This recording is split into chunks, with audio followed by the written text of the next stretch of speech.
Alright, so this is exactly what you will see when you type in Trello.com. This is their homepage. You can see their little tagline here. They give their own description of the platform. I already have an account, so I'm not actually going to be creating one for this demo, but I will show you what will show up when you click on sign up. So it's pretty easy. Just click on the sign up button and you'll be prompted to create a Trello account.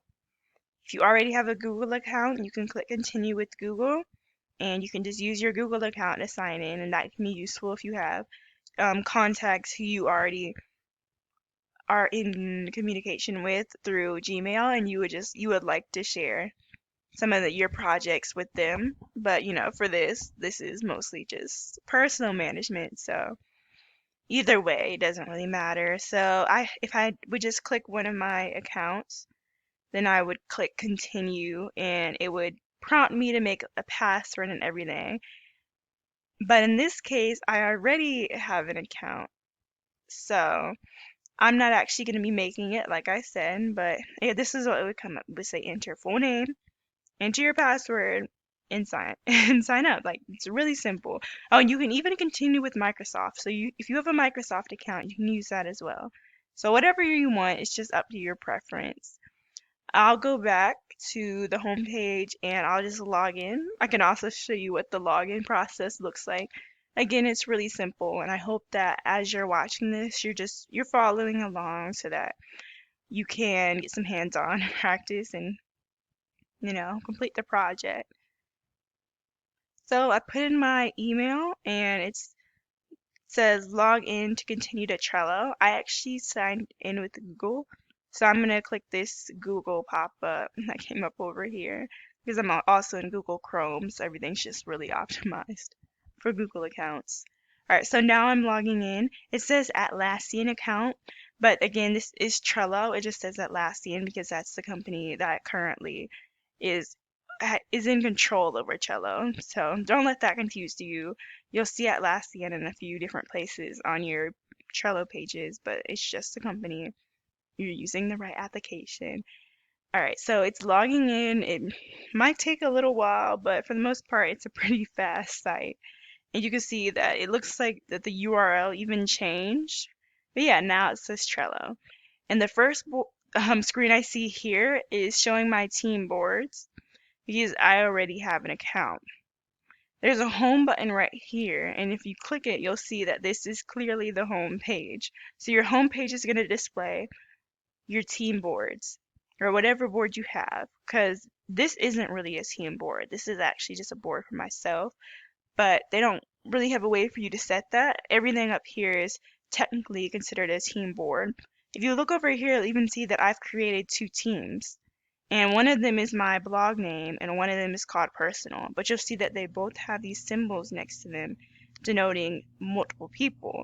So it doesn't look at personal and think, oh, that's one person. It's still going to think that it's a team board because, like I said, this is like a more of a team project management software. So before you ever even make a board, you're going to have to make a team. So I just clicked that plus button there. This plus button, and I can make whatever team I want. It's really easy. You don't even have to put in a description. You just choose your team type. And in my case, I did click project management because oh, actually no, I clicked education because I am a remote student. So just for the sake of demo, I'll show you.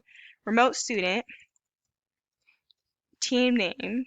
Like I said, it has to be a team. I won't even put a description, and I'll click create a team. And I have an option to invite people, but this is for myself, so I'll just click on, quote unquote, do this later. And your team will come up, and you'll have like a good array of different things you can click. These tabs at the top don't really have anything to do with your actual management. I don't really have to do anything with this class. Business class is just the paid version of Trello if you want it to upgrade. And then you have settings and then members, which you don't have any of. Since I clicked education, you can see that they gave me some education templates. And that's one of the reasons why I would say to not just choose a random team category, to choose one that actually fits with what you're planning on doing. And since like I said, I'm planning for learning at home, by clicking education, they gave me 3 different templates that I can use, and I find that as a beginner, templates are a lot easier for using Trello. So the first one here is productivity workflow. Then we have miss and place, personal productivity, and then personal and work goals. All of these are great. Like all of them would work. For this first one, I can click it, and if you just click on it, it'll show you what it looks like. Ideas to try, priority for today, upcoming priorities, and progress. So it looks like a good template, but personally, I don't feel like it's suited enough for students. And that's the good thing about this is because you just have that flexibility. And these suggestions, they're all suggestions. You don't have to use them. You don't have to use the template that I ultimately go with, but I did want to show you a few different ways that people use it. So for the purpose of this video, I won't even be using one of the templates that they suggested for my board. And as you can see down here, now I have this new team listed as remote student. But I'll be going back to my personal board. In your case, you would have been clicking create new board. And I'll show you that. So if you create a new board, this is what's going to come up. And let's just say that it's about to be summer. So maybe you have a summer schedule. So 2020 summer learning schedule. And right underneath you can see the different teams that you can choose. Like that makes sense. I clicked add a board in personal team and it's adding it to the personal team. So all of these are different options that you can choose for visibility. And whether or not you choose private or team doesn't really matter because it's just you in this case. My other board is saved underneath team because I'm the only person in my team. I'll just click private to show you, and you can choose a different cover. And I would suggest to start with the template. So I click start with the template right there. And you can see a couple of different good ones. Right on here, they have like their featured ones. So they even have a work from home daily planner. So it seems like even more people are trying to optimize for the remote, the remote kind of living that we're all doing right now. So you can see a remote team hub. Sorry. You can scroll down some and you can see education. The template I used for my other board was remote class template because it's literally made for students who are learning at home. So when I click use template here, I will be given 2 options as to what kind of template I want to see once I click create. Either a template with all the cards there or just a template with the template cards. Sorry if that sounds a little confusing, but I'll save this to remote student. You can choose any team you want. I'll show you what each one looks like. If you click keep cards, that'll keep all of the cards, and I can click create here, and you can see that it has all of the cards here, which isn't bad if you do plan on, filling in most of these. You can just optimize them yourself and you don't have to add all the cards, but it's kind of inconvenient with some of these dates. As you can see, quite a few of them have passed already, and you're going to have to edit all of these yourself. Like none of them matches you, but you would just click and click edit.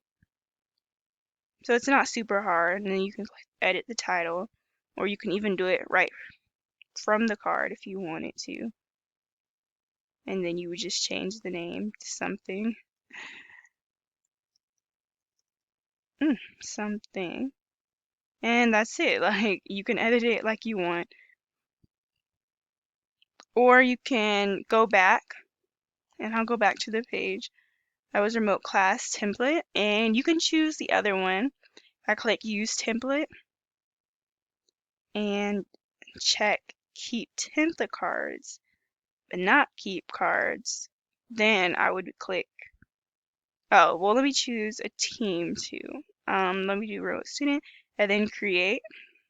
And here you can see that they're all blank. And like in a sense, it's kind of like you just have the folders, but you don't have the contents inside.